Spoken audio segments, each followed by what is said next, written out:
It is January 30th today, and I am this way through Onyx Storm.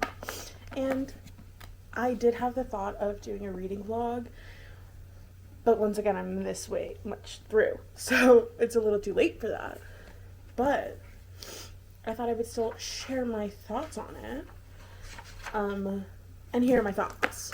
So I am at page 406, chapter 48, and I started it, and when I had finished Iron Flame, and I also reread Fourth Wing and Iron Flame before I started Onyx Storm, so I didn't start it exactly when it came out, but maybe a few days after. And first of all, this is the Amazon limited edition one, and can we just talk about how bad the binding is? And like, I'm sorry, this looks terrible. It looks so and this just sealed in that I will not be buying books from Amazon anymore, unless it's an indie author. But even then, I feel like the bookshops around me will still have it. But anyway, I had such like a weird feeling about the end of Iron Flame because I just didn't understand how Violet was. Oh, there's going to be spoilers in this. I'm so sorry if you haven't read it yet, but there will be spoilers. There's going to be like a little number over here that you can go to when I'm not spoiling something. But I had such a hard time understanding why Violet would be in the bed with Xaden after she saw that he turned venom. So that was my main motivation for rereading the books. I was just like, this doesn't make any sense. The Violet that we know would not be doing this right now. So what's the deal? I was really looking forward to this book because I thought, oh, since she is so, like, we're gonna get some answers. That's what I thought. I thought we were gonna get some answers. And that is not the case. So it didn't start off great. That's what I'm saying. It didn't start off great. That's been my main gripe. I have not hated the plot so much. Even though I am a little confused about, like, dragons and venom, that's something I still don't understand yet. And also, I'm so glad they just brought up the fact that, like, what happens if Xaden dies and Violet does not. And, like, it just, so they're bonded. If you didn't know, if you aren't a Fourth Wing person, they bonded, mated dragons. So their life is tied together. Both Sagal, Terran, Xaden, and Violet. So this whole time, when he's talking about, like, you're gonna be the only one that can kill me, blah blah blah blah blah blah blah blah blah, you need to find the darkest shadow, I've been thinking, okay, but what about Violet? Like, is just now the rules that we've been taught this whole time are they just false? And although that would have been a really good, like, thing to do, it's not what happened. I've been having a hard time with this book, to say the least. And I don't understand this book has been reminding me a lot of A Discovery of Witches, that trilogy, about all of, like, the dad stuff, and you have to be smart enough to figure it out, and all of this nonsense. And at first, I was hating all of the Isle visits, but then I was a little interested, and so I didn't hate it as much. But, like, where this currently stands, I think I would give it, like, I want to give it, like, a 2.75, but I feel like in my heart, if I don't give it a 3, everyone's gonna literally come for my throat. But I'm just not having as good of a time with this book as any other book, and I feel like all of the world rules that she's set have, or not rules, I don't know. There are just so many things. Maybe I'll come back after I finish it. But there's so many things that I'm just not understanding right now. And not, so I'm in Kyra's book club. I literally say this almost every video. But, so there's a buddy read channel. People were talking about how they love this book. And like, I am nowhere near loving it right now. So I'm just very interested in like what all of that. Like, hopefully the end like really gets it. But I don't have that many pages left. Like, I'm just worried about it. But so I'm on jury duty right now. I don't know if I've already said that or not. And also, officially, the backlog is gone. The video before this was the last of the backlog, but we're in present time now. One of the ladies that sits near me on jury duty, I asked her about this book that she was reading. It was Days at the Murasaki Bookshop, and she said that she got it, blah blah blah, it doesn't matter what she said. And she finished it yesterday or maybe the day before, and she gave the book to me, and I thought that was so sweet. And I am loving it so far. It's really, really short. It's so much shorter than I thought it was going to be, but I'm having fun with it. So I thought I would do a video based on all of the books that are in that book, because it's about the bookshop that she specializes in is a modern, maybe it's just modern literature from Japanese authors. It's a secondhand shop, and they all specialize in something different. But I'm liking it right now. So one of the videos after this will probably be reading like I'm in the Days of the Murasaki Bookshop. Reading like I'm in the Murasaki Bookshop. Something like that. But yeah, so I thought I would give you a little update on my Onyx Storm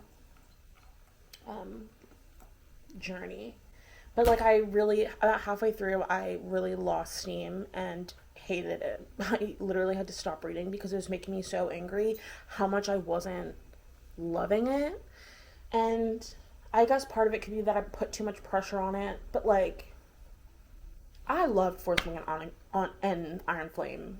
I really liked them. And I really liked them the second time reading them too. And I reread them because everyone was talking about how bad they were. So I thought, oh, maybe I was just like jaded. It was my first, not jaded. I was just naive, I guess is a word that I could use. But I'm learning that's not the case. And so far I'm not liking this book. Maybe I will. I think I've convinced myself to give it a 2.75 so far. But who knows? Maybe the end is going to be absolutely insane. Okay, not these ads. Oh, Red Tower. Okay. But yeah, that's my Onyx Storm. Maybe I should do it this way. It's my Onyx Storm review.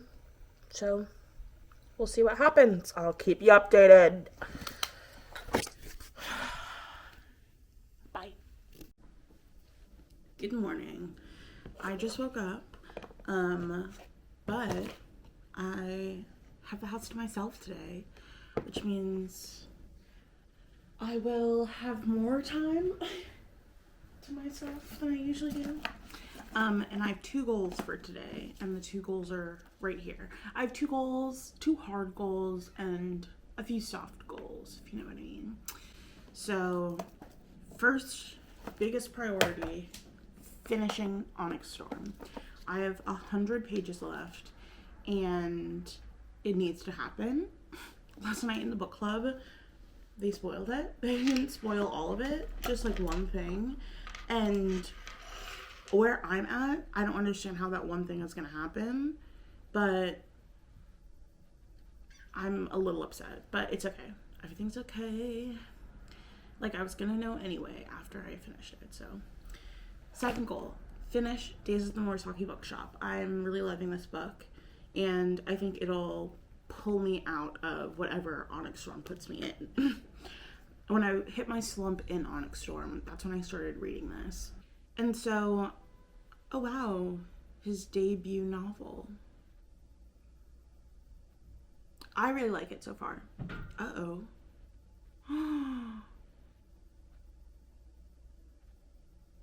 Oh, I didn't know this was gonna happen. Stop, Booby. Ugh. Okay. This is why I don't read the back of things, because I feel like that just spoiled it. I had no clue what was gonna happen in this book, and I was excited.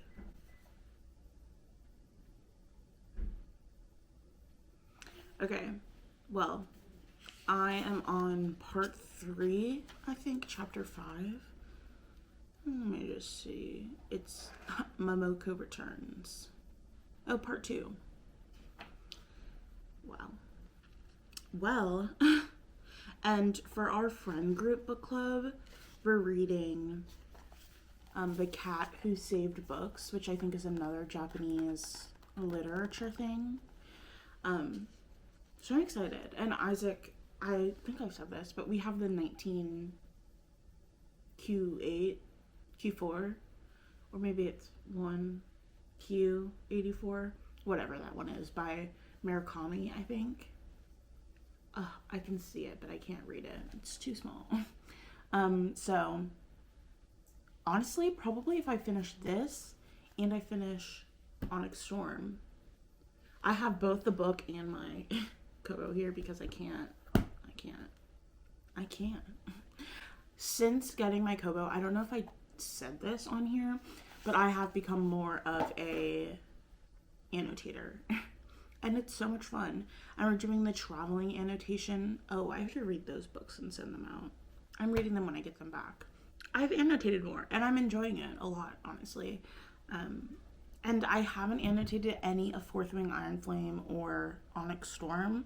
I feel like when you annotate, it kind of has to be, but this book, I wanted to annotate so much, especially because I was sitting in the courtroom and I already had my pen out and stuff, but it's like not my book, so I don't want to annotate it yet, even though it is my book. She literally gave it to me, and she gave it to me and said it's mine, and then later that day when I was reading it, she was like, you don't have to rush into reading it. Like, you can take your time. I want you to enjoy it.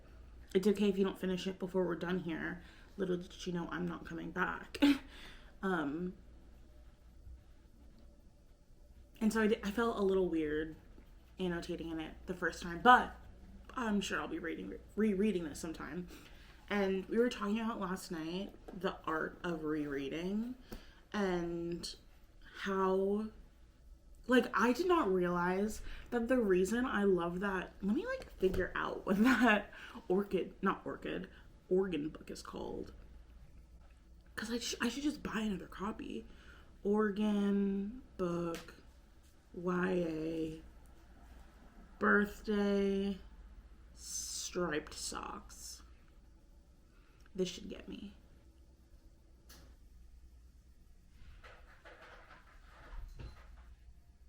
A Crooked Kind of Perfect. That's what it was. Ooh. It's got 3.9 stars on Goodreads. Ugh. I love that book. A Crooked Kind of Perfect. I'm going to reread that, and we're going to talk about my feelings now, because what if it's changed? What if I don't love that book anymore? It's been 8 years since I've read it. Maybe less. Maybe 7. Maybe 6, maybe 5. I might have read it during COVID, but I don't think I did, honestly. Because I was reading like Midnight Sun and The Vanishing Half, Becoming, whatever Barack Obama one is. A Crooked Kind of Perfect. Ugh, that book was so good. Okay, so this is what A Crooked Kind of Perfect. That's what I hope you can see it. That's what the cover looks like. I love it. And the description: 10-year-old Zoe Elias has perfect piano dreams. Literally me. She can practically feel the keys under her flying fingers. She can hear the audience's applause. All she needs is a baby grand so she can start her lessons, and then she'll be on her way to Carnegie Hall.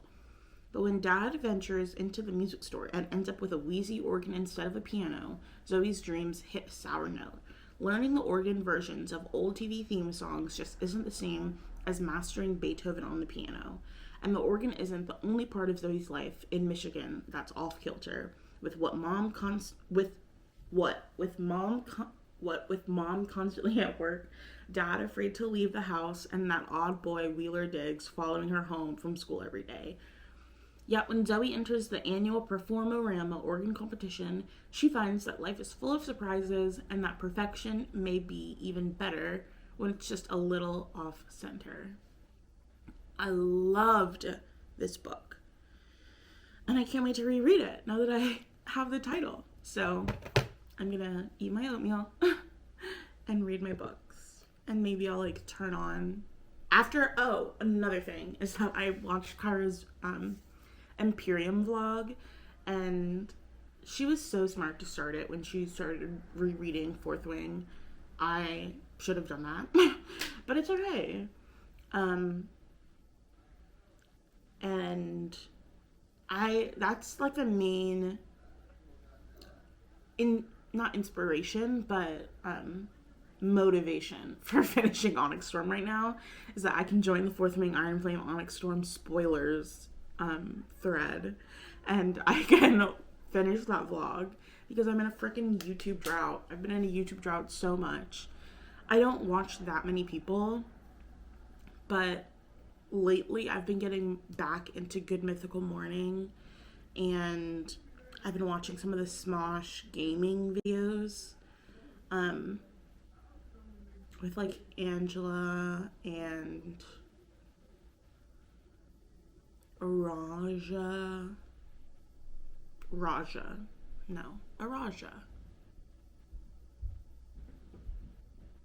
Maybe that's not her name at all.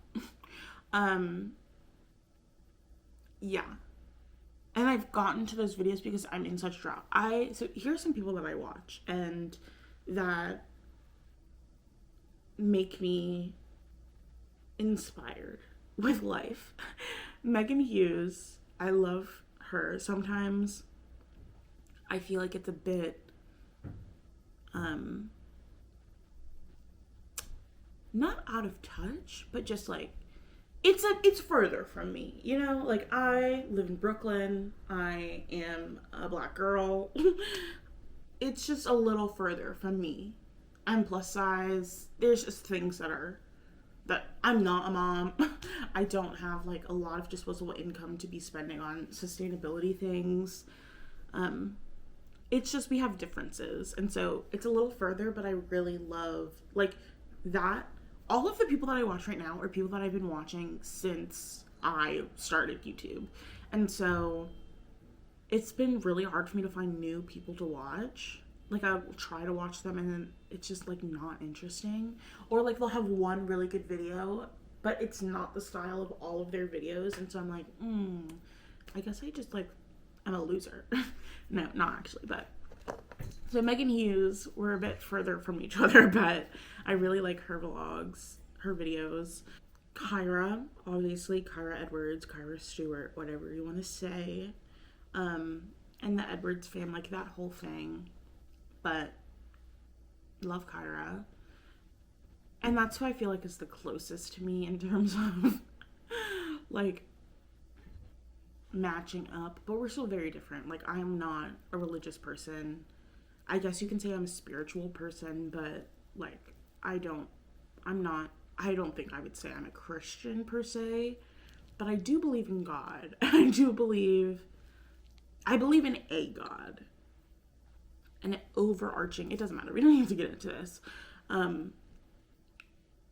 Sarah Vargas, obviously everyone has been watching her for a really long time. Everyone has been watching all of these people for a really long time. I've started watching Jack Edwards. eating Jonas. And honestly, I feel like that's it. Like, I am rarely... Oh, Do We Know Them? I watched that. And that is... I'm thankful that is consistent. Shaughnessy Schroeder. Yeah, and those are most of the people that I watch. And I've watched every video that they... Oh, and The Basement Yard. I think it's what they're called. But the videos, not the podcast. Even though I'm sure I could watch the podcast. That's the thing. I have a lot of podcasts that I could be watching. But sometimes they're just, like, not as entertaining as I thought they were going to be. Like, me and Isaac, when we go on road trips, we usually listen to at least an episode of Hey Babe with Sal and Chris. And sometimes I watch Good Influences, but not enough that it is entertaining to me. I will also watch Carly and Contra's videos sometimes. Grackle, but she's just had a baby, so she's a bit preoccupied. Yeah, but so reading is what I'm doing. And I'm gonna get to that because it's been 13 minutes and I don't know why I've been talking for this long. Bye. I have gotten to chapter 51, so literally just one chapter past where I started, but I'm just like not into it.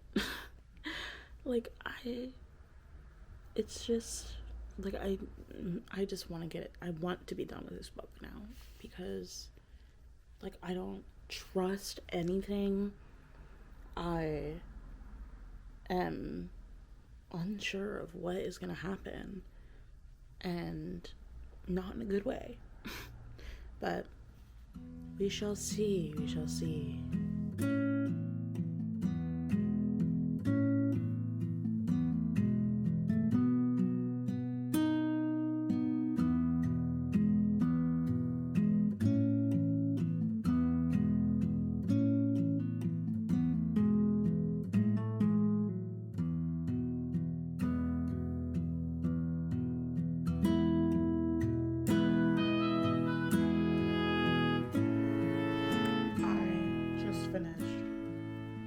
Onyx Storm, and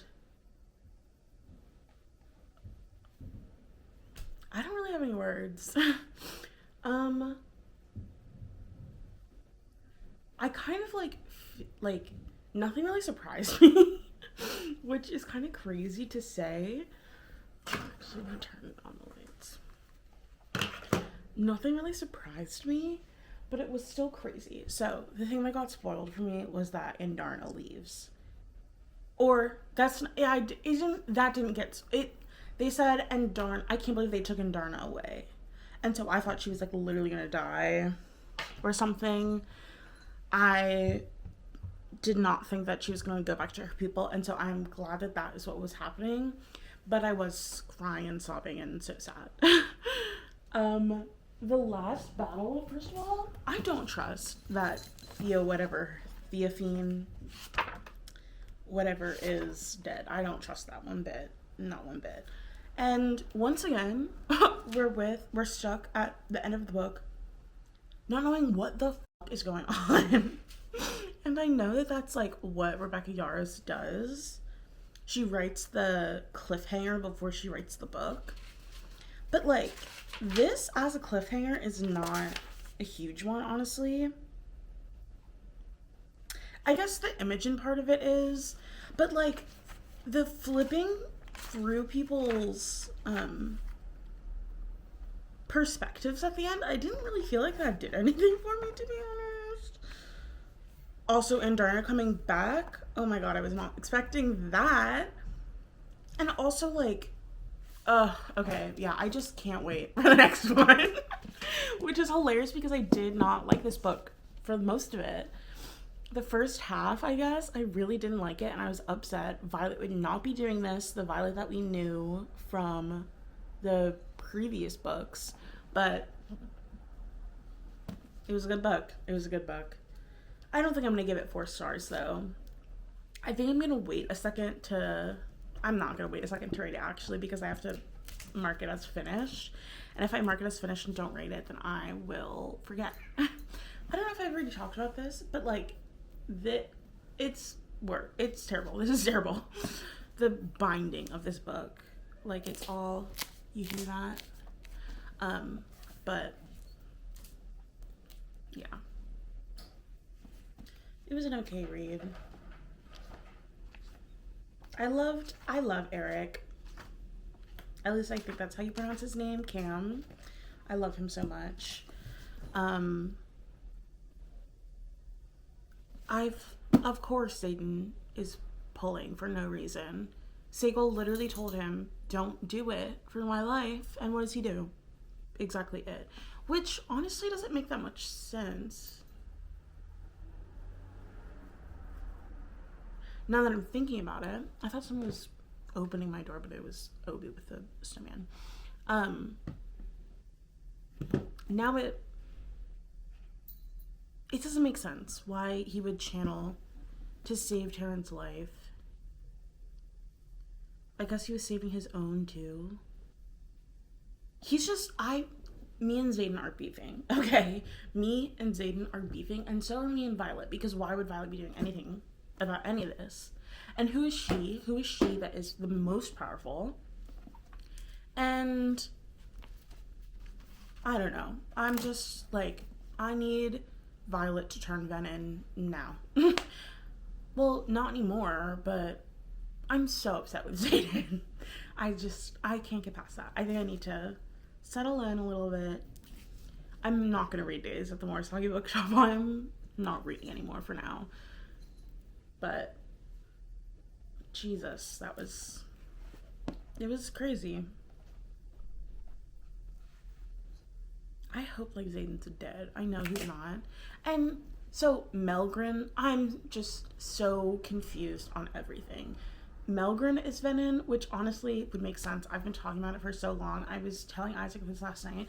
I was writing a message into the group chat, into the book club, and was like, who is in charge that is appointing all of these evil people? And as I was writing it, I was like, this literally just sounds like our reality right now. So I don't know why I'm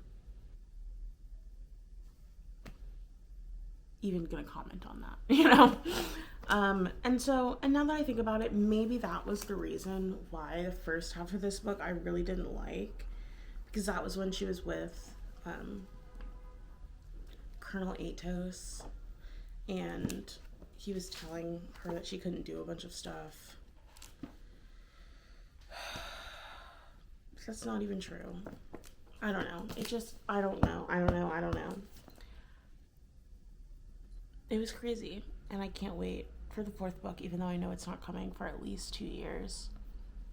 It'll give me some time to decompress from this.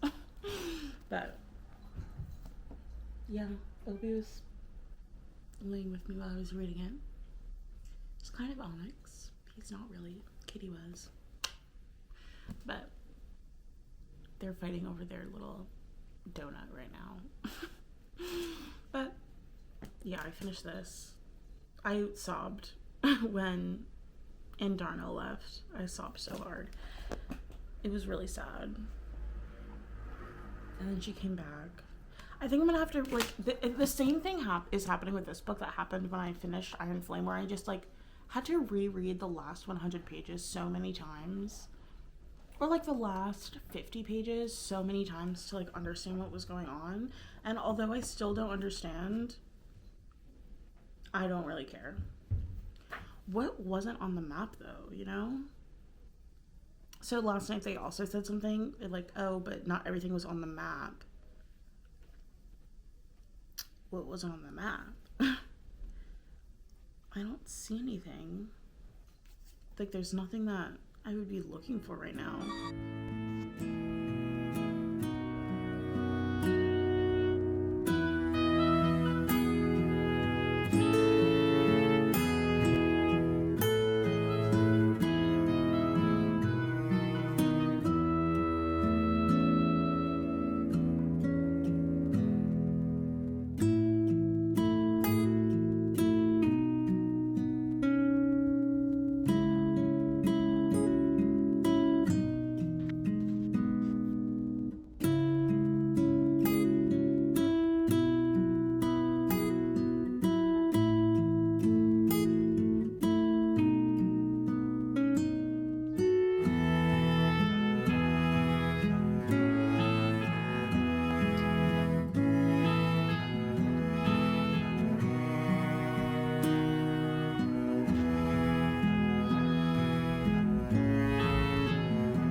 What? What? What? I did the exact same thing. That's fucking stupid.